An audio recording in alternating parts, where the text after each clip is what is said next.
كليب يا كليب، ماذا تريد؟ التفت إلي يا كليب. أنا لا ألتفت إلا ل40 فارس. نعم. ما مليت عينك يا كليب؟ لا قضي حاجتك يا كليب. كليب ماذا تريد؟ لماذا منعتم علينا البترول يا كليب؟ لأنك عبيت أكثر من مرة، وهذا يسمى الجشع والهلع. ها؟ نعم، وتبيع الدبة ب30,000 ريال وقيمتها 3000. كليب نعم. فاسترزمت يا كليب. شوفني أنا حد أطرح لأبوك ذلح الضربة.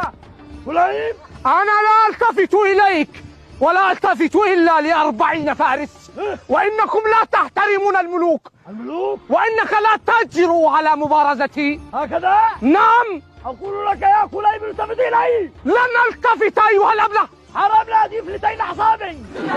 لن ألتفت.